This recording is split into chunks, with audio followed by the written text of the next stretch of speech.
What's up, guys? Hope you guys had a good weekend. Get set up here for 2 seconds. All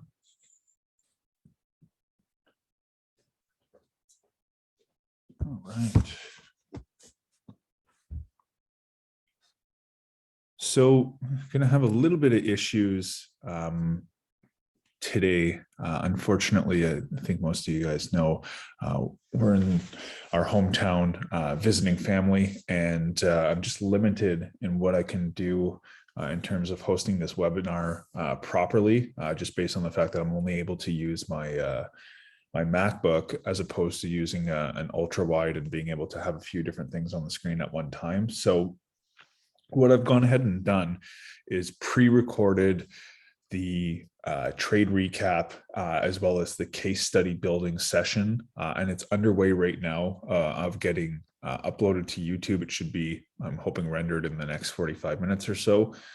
So instead of doing the entire case study building session excuse me, via this call, just because I need to have multiple tabs open at once to be able to kind of navigate around. I've just pre-recorded that. So this is going to just be the forecasting session. And another reason why is because I actually want to release part of the trade recap that I've done for late last week to the general public as a public YouTube video as well. So what I'll do is basically leave a question period at the end of it. What we'll do is tomorrow morning, any questions that sort of come up around the actual trade recap as well as the case study building session, you guys can put all of those questions. If there are any, I believe I was pretty thorough on the explanation for the actual recap itself, as well as the case study building session. You can put those in the trading questions channel, and then we can just kind of attack it that way. And then getting into tomorrow afternoon, we can hopefully have all those questions answered. So for today, as it stands, like I said, we're going to tackle just kind of like the higher time frame stuff. We're actually going to stay more on the medium time frame. I do think that there's going to be a really, really good trade framing up in the next sort of day or two, depending on what ends up happening. Yeah, we just need to see how the price delivery ends up happening. So right now, the most important thing that I'm sort of seeing across the market, and I think this shouldn't be a surprise to anybody at this point, is the theory is that this high, obviously put in this low. The theory is that order flow is just kind of cooling down. I would probably want to see, my most ideal circumstance would ideally be some form of liquidation of these equal highs. And you can just see that there's built up liquidity. We're not really breaking anything with any sort of like aggression in terms of, the swing low, swing high. So you just have to remember that in order for price to want to essentially travel in this pro trend, pro order flow direction, aligned with the higher time frame, we don't know what's going to happen here. We don't know what was going to happen here in terms of delivery. And as these things sort of develop and as they mature, as candles get printed, this is where adapting to your current surroundings, it's far more important than just swinging for the fences and essentially crossing your fingers and hoping that we're just going to take out swing structure, when the reality is that because we've had such a poor delivery right now, if you guys are looking at this and in everything that I've sort of taught you guys at this point, you can see that there are, in my eyes, there's liquidity above the highs that needs to be taken. So can you guys agree that it looks like chances are we should see some form of a drive to basically bring us into the absolute extremity of swing structure, inducing these highs, and then being able to say, okay, well,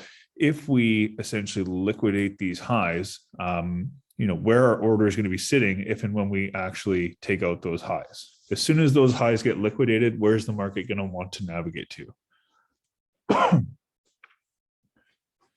That would be like at the very least, we're going to want to come back into this sort of demand region right now with the higher time frame sort of on our side. If we liquidate into here, we get our absolute extreme refinement.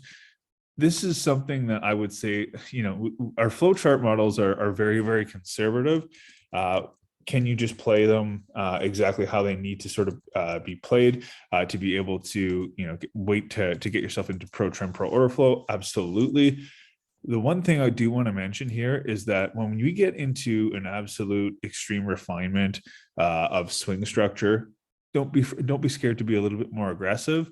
We cannot cover every single thing within the actual flowchart model. Otherwise, what's going to happen is we are going to have just an abundance of different charts to be able to say, if X happens, do Y, and vice versa. You need to be able to just kind of understand what the market is doing, where that liquidity is sort of building up in the market, and if it's building up right below swing structure point, we have an unmitigated extreme. The idea is that my absolute favorite type of trade is going to be liquidity to take, right? Order flow realignment, right? Order flow shift. Okay, basically mitigation. And then we have some form of liquidity to basically go after in the in the form of basically built up mitigations on the medium time frame. So we'll have to see what ends up happening. Like I said, I'm going to be sitting on my hands, just kind of waiting to see how we end up delivering. Now, one of the other things that's really worth noting is that we do have some form of liquidity to take here. If we push and then come into a region like this, this does come from an area that sweeps liquidity as well, from a demand turning into supply region that does break structure. It's only internal structure. Sorry, not internal. It's only substructure. However, this is like the first indication of that order flow realignment.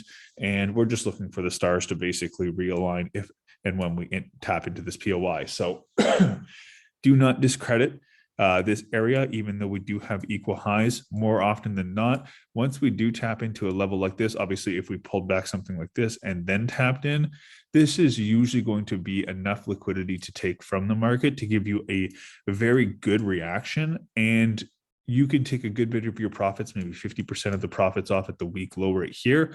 And if and when that happens, you can keep the remaining 50% running, knowing full well that there is another trade that is going to possibly be available to sort of take at this extremity. But you do want to bet on the fact that we could potentially move away and start putting in new lows from this level, depending on how the development price ends up happening in this region. So just to make sure, just want to make sure that everybody is on the same page with just the overall picture of what I am sort of looking at. Now, obviously, like we can start looking at the flip side of the market and stuff like that, start looking at the long positions. But the idea right now is that essentially, because we are so high in price in relation to that 15-minute sort of swing structure point, swing high and swing low, this isn't like an optimal area to start looking for longs. It doesn't mean that you couldn't. It just means that ideally for us to really get involved with something, we would want to see some form of a take on at least these highs over here, and then be able to see some form of a liquidation with a potential order flow realignment if and when that happens. So until we see some form of swing structure break, higher time frame order flow shift at this point, I am not favorable for longs up until we see a number of different sort of confirmations. I'm just going to essentially read price. Right now, sellers are very much in control. We have loads of liquidity to the downside on the higher time frame. It's just a matter of how we start reacting in and around this region right here, and then getting further into price up into this leg. So let me be very clear when I ask this question. Is everybody on the same page in relation to everything that I just talked about, looking at the higher time frame narrative? Awesome. Does anybody have a question specifically pertaining to what I just talked about right now?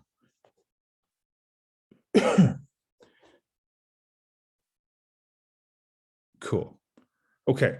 So I'm going to try to keep these as short and sweet as possible. And the reason why is because what ends up happening is if we start to play out too many different scenarios, and I start looking at the potential buy side of things, especially when we're just so premiumly priced, a lot of times you'll get conflicting narratives of what it is that we're even supposed to be looking for. We'll get a little bit turbulent with our emotions. So as it stands right now, just the way that price has developed, my most favorable trade to sort of take at the beginning of this week would be if and when we liquidate this high, and we would essentially be looking for an order flow realignment on the oh my goodness, the 15-minute, and obviously on a 1-minute refined zone within here. If and when we tap into one, I would have zero issues looking for a 1-minute chalk and flip, and possibly even get down onto some second stuff, because technically we are counter order flow. Order flow is shifting and putting in higher highs and higher lows with an internal structure. Yes, it's the M15 POI, the M15 wick. Now, the reason I say that I would be a little bit more aggressive with looking at potential seconds entries if and when we get up into refined M1 to M3 refinements, is because it is a do or die zone. There's no other place that swing structure can hold other than this level. If we break through it, we are going to likely go quite a bit higher. So do not get scared to get involved, especially if you see some form of like a push down, a liquidation, very, very sharp liquidation of these highs. Don't be scared to start getting involved at this level, because there's not going to be a shitload of liquidity resting above this high when we've already taken liquidity from the market here. You do not need to worry about equals to the further left-hand side, because the idea is that the equals that we are essentially targeting to clear liquidity out of the market, it would be across these internal equal highs here. So, like I said, guys, I'm trying to keep these as simple as possible. I don't want to get into the long biases too much, just based off the fact that we need further confirmations before we can actually switch to a potential higher time frame pullback. We do not predict the market. We trade with the trend up until something tells us that the trend is shifting. Would you be on the 5-second only at the refined extreme, or would you also take a setup from a refined decisional? It probably be looking at something. Yeah, as long as we are in the extreme of this M15 wick, there might be 1 or 2 POIs. Chances are there's only going to be one super clean one. I unfortunately, just the way that my computer's set up with the MacBook right now, it's really tough to kind of navigate on that lower time frame stuff. But yeah, I wouldn't have an issue of looking at the lower time frame decisional and possibly just the extreme as well. You also don't need to be the absolute first person in, right? Ideally, what you could wait for is some form of a breakdown.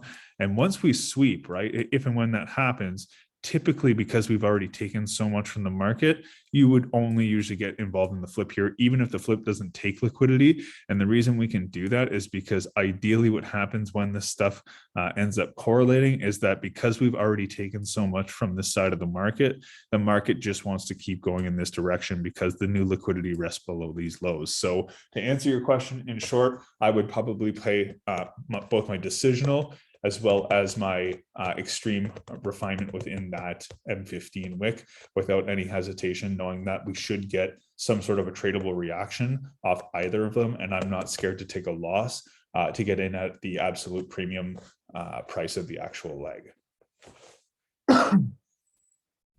You're welcome. Would you consider any longs paired with M15 current uptrend? Well, the idea is that, like I said, we're the order flow is bullish, but the structure is bearish, right? In terms of swing structure. So we are banking on essentially the fact that we're looking to capitalize on the higher time frame move, right? And if you go through your POI selection sort of flow chart, if you were to go something like this and you said, okay, well, ultimately, let's say I wanted to potentially, play this into this level, whatever it might be. One of the first things it says on that checklist is, are we in the premium or the discount of the leg? So ideally, in this case, we want to be in the discount of the leg. So we have tapped in. We've kind of tapped into this little range right here that had interaction with this level. Could you have looked for something in here at end of day Friday? Possibly, but like for me right now, like the nature of what the market is trying to do, it's basically trying to match itself up with the higher time frame, right? So we're just looking for those medium time frame and lower time frame confirmations to basically conclude that this is in fact the structural high that should put us into new territorial lows. So the short answer is that yes, you can look for longs. However, because we're so premiumly priced in the actual overall M15 structural leg in terms of swing structure, all the way from the top to the absolute bottom, is like, do we really want to be looking for the lower quality long setup, or would we much prefer waiting to see what happens at the extremity so that we can get involved at the absolute best price possible and possibly crush upwards of 50 to potentially 100 R in a single trading day? So that's how I view things. I just want to stay aligned with what the market is already trying to do, and I think we all know that the market is very much going to try to put in a new lower low. So with those right confirmations on the respective timeframes, it's a lot easier to just sit on your hands and essentially let the market come to you to be able to capitalize on potentially higher timeframe shorts. So yeah, that's basically it. Like I said, I don't want to get too much into the long bias because quite frankly, I don't have a reason to really look.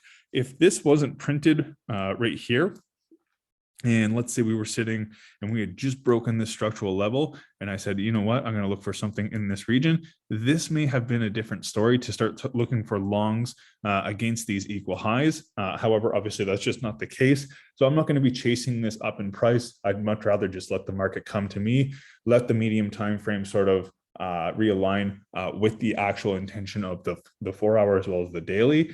And just look for my lower time frame executions after a medium time frame sweep, and just play it into what's already happening on that higher time frame. So I'm going to pretty well leave this exactly how it is. Like I said, I've got the the trade recap as well as my case study building session from Friday. It's being uploaded at the moment. I just need to essentially wait for it to render out, and then it'll be posted alongside this video. So likely later on this afternoon. So yeah, just be a little bit patient with that. We are, again, visiting family. It is our last day here, and we're leaving tomorrow morning. All that to say as well that tomorrow morning, I will do the pre-New York narrative. It is a bank holiday here in Canada, so I will not be doing a trade recap tomorrow.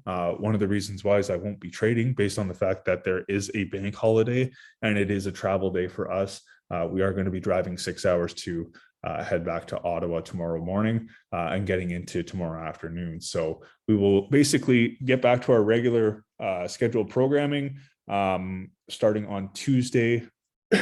Tuesday morning, and just moving forward through the week like that. So if you guys have any questions at all, like I said, feel free to ask.